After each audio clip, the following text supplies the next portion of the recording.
In this part 2 of the Charisma Podcast episode, coaches Jules, David, and I will show you how to stop caring what people think about you so that you can feel more confident and more charismatic in social situations and not be afraid to speak your mind. And simple exercises that you can do on your own to build up your social confidence and help you feel unstoppable in social situations. And how to transform the things that you might feel insecure of or even ashamed of, and how to turn those into things that people love about you. So let's get to it. Welcome to the Attractive Man Podcast, where we help men become better men.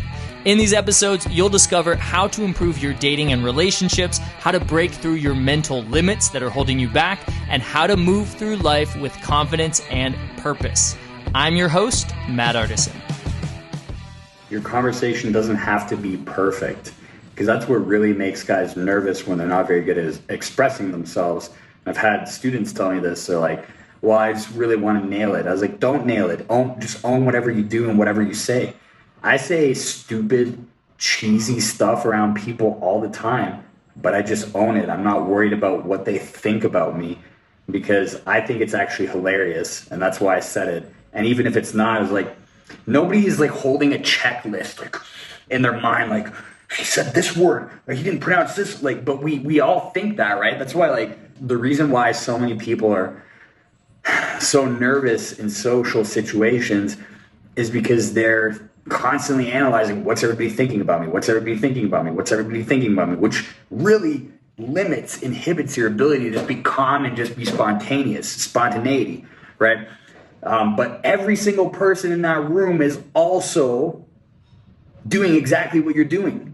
Nobody's actually focusing on you. It's selfish to think that everybody is taking every single thing. It's egotistical. It's, what is the word? It's vain to think that every single person is taking some sort of inner catalog of how you are or how you speak, or you said this and I'm going to remember it forever. Like, and my favorite is in boot camps when guys are like nervous when they have the thing where I'm nervous if people see me talking to girls.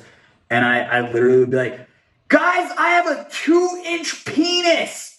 It is so tiny. And I'll scream that out loud. And they're like, but yeah, people hear it and they look at you and then they forget about it like 3 seconds later because everybody's so focused on all of their problems. They probably think, hey, that guy's funny. That guy's fun. I want to go talk to that guy with the 2-inch penis. Exactly. I want to see that penis. I started doing this stuff by myself. I mean, we can't do it in quarantine right now, but when you get out, I would do social experiments. I would go up to people, ask random questions, try to keep the conversation going for as long as I could, literally making shit up the whole time.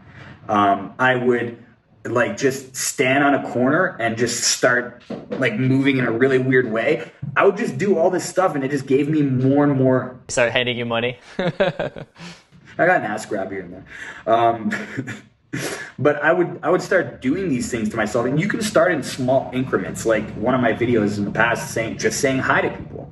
Just start out saying hi to 20 people a day and then build on that. And then, try and give people high fives.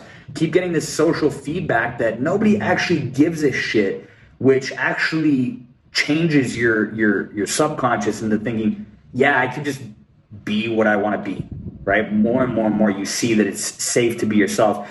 And the thing about developing charisma, when you develop charisma, what I really think the thing you learn is that the things you thought people would disapprove of or not like you for are actually the things people love you for. I mean, that was like my biggest takeaway with that and helped me be more fully open and self-expressed more and more in my life. I like that. And those are some good things that guys can definitely do in public when isolation and COVID-19 are over. What are some other things that they can do right now? It sounds like some of the main things that they can do is just talking. Even if they're completely alone, they have no roommates. If they have roommates or they're staying with family like me, then obviously they can talk to them. And even play games like you guys were saying and do some improv things. But what are some things they can do if they're completely alone? I really like the talking to the wall and like gaming the wall, pretending it's a woman. What else? You can go into a phone book and you can call random numbers, not to prank call or be mean to them, but say, hey, I'm quarantined. let's chat. I don't know you, you don't know me. See what happens. Call a whole bunch of people. See if you could strike up random conversations with strangers. I mean, like, yeah, it's going to be weird and you're going to feel weird doing it. But again, if you listen to our inner game talk, the last podcast, bring up those feelings of being weird and awkward about doing it. That's a great comfort zone challenge. So you can still do comfort zone challenges, even in isolation.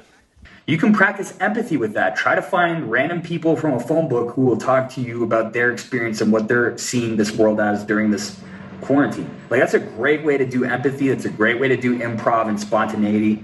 That's a good comfort zone challenge to do. I'd recommend that. Yeah, definitely. And if you're not the type of guy that is going to call random numbers, you just want to chat. Like, it's fine to just call an old friend, or you probably have other, like, some girls in your agenda. You can just call people that you know and talk to them. And even more than that, you can talk to yourself in front of the mirror. Because, like, there is some different distinction that we have to make between being a stand-up comedian and a charismatic person. It's not the same thing. Like, someone charismatic is also able to take the conversation or the impression of the room where he wants. There is a sense of leadership in there. So the exercises that we gave you before, like never run out of things to say, that's more just to have always something to say. Now, obviously, to learn how to steer this in where you want, then you can always play the same games, but you got to end at a topic. Let's say, for example, if it's talking to women, you can start with the word banana, but you got to end it at asking for a date, right? And then you can always play the same game, but you got to ask for something. I like to do this exercise where you would gradually increase how you're sexual in the conversation until you get to talking about your favorite sexual positions very freely. You know, I always say to my students, if you wanna show the girl that you're comfortable with sex, you can just talk about it as if it was your favorite slice of pizza. And that's it. If you are able to get to this point, then everything is fine. Now, how you train this, it's actually by talking to yourself, talking in front of the mirror, recording yourself, listening to yourself, just getting this feedback. It seems not related, but do you guys know why girls are good at smiles, at taking selfies, and we are not as men?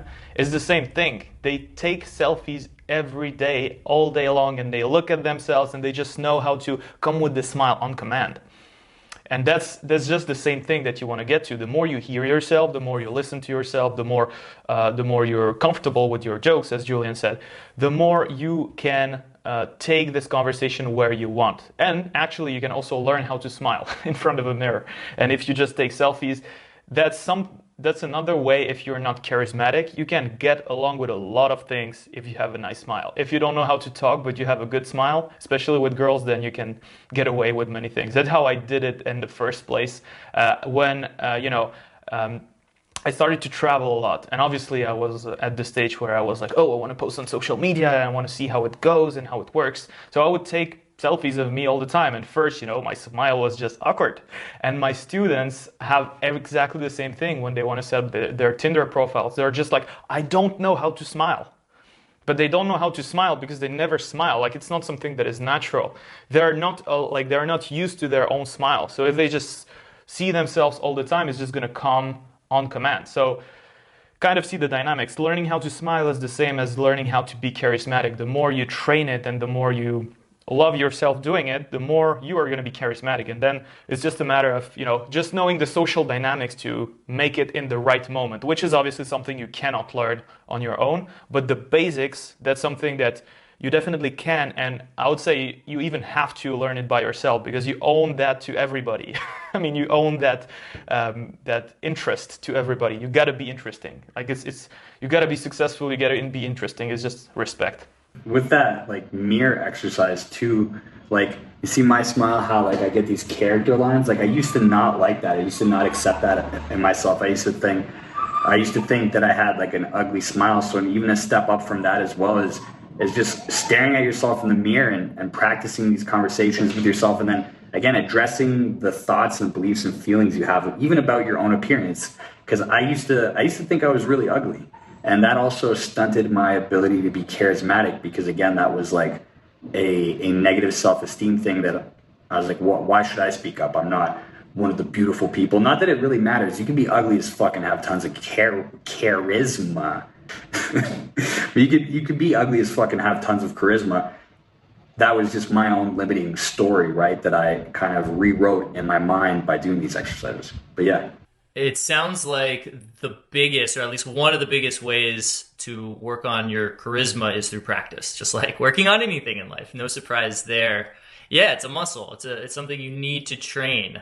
And that's why you see some people that are really, really charismatic because they take every opportunity to practice it, like public speakers, for example, or like Tony Robbins, he does like 200 appearances, workshops a year, something like that. Or 200 days a year, it's something like that. So since you're in isolation, one of the best ways is I really like the talking to the wall. I really like the talking to yourself. I like to sing to myself all the time, like take some song that pops into my head and just change the words and try to make it rhyme, try to make it funny, try to make it timely. A lot of COVID-19 random songs. And if you follow me on Instagram, sometimes I post them. If they're when they're actually like kind of decent. But I really, really like the recording yourself, because then you get feedback. Then like you said, you can see your smile. You can see your eye contact. Even though you're not making eye contact with anybody, you're making eye contact with that camera. Or the mirror. Yeah, the mirror is great, right? And you can make eye contact with the mirror, and you can still film yourself to the side. And then listen to yourself. And at first, you're probably not going to like what you hear. Most of us don't like the sound of our own voice, but I definitely didn't. But I've heard myself thousands of times now. I like it. I enjoy hearing myself talk now, right? And I think all of us in the beginning, when we're doing something new, like filming ourselves on camera, we don't like it. We're kind of like, ugh, I said 30 times in 1 minute. It's so bad. Or look at how I look. I'm not even smiling. Or I can't even make eye contact. But you keep working on it. You see yourself, you hear yourself, you give yourself some feedback, and then you do it again. Imagine if you spent 5 minutes every single day just recording yourself talking about some random subject. What do you think would happen after 30 days? On that note, do you guys remember your first YouTube video? I mean, for me, I didn't sound charismatic at all, right? Like obviously what you say is right. I wouldn't even compare it to working out. I would compare more charisma to how you eat instead of how you work out, because working out is progressive, but truly how you eat is more finding a lifestyle. It's just having this thing that is part of you. It's something that you enjoy, that you can always do, you can adapt it, you can be flexible with it, and kind of try to do these exercises, singing, whatever. I personally, one of my favorite is to try to speak like other people, so imitation, or imitate accents, and that also helps you to find your own subtleties, and also to help you to spice up your story sometimes, when you can imitate someone, or like just watch comedians and try to imitate them, or try to imitate Donald Trump or whatever, like just as you wish. These things just help you to kind of taste different ways of, if it was a diet, it would help you to taste different ways of eating so that you can find your own lifestyle, and then it's just a part of yourself. Like right now, I don't need to talk to the glass anymore because it's kind of part of me. So obviously I would lose that because it's practice, but if I do it for 5 minutes with someone, it comes back. Same thing as talking to women. Like you can see it as being an exercise that you have to do daily and just keep improving. But if you see it that way, then you can slack off and start at level 0. Whereas as we teach it, when it becomes a lifestyle, then it's just part of yourself. It's more kind of an inner game change. I really like that. It's like stepping into somebody else's shoes, because I've noticed most of my clients on boot camps, they need to expand their expressiveness. They're just not expressive. They live in this little bubble, right? Where with their tonality, it only goes so much up, so much down. With their body language, it's like this little, it's just here instead of being here at times.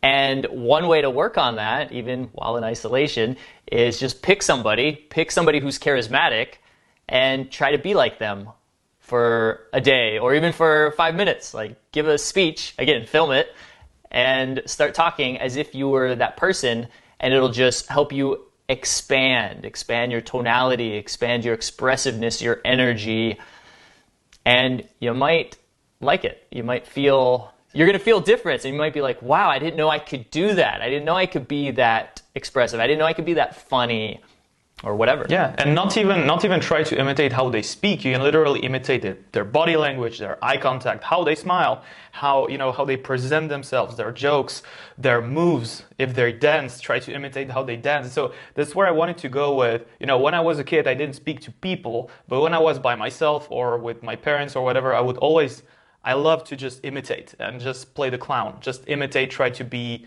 someone I'm not. And that's something that I kept for myself until I got the confidence to release it. And when I was able to do it in public, then, you just become naturally the center of attention because you have all those personalities that you have built within yourself that you can just start talking. So again, don't underestimate what we're saying now. It's literally the secret to become magnetic in conversation.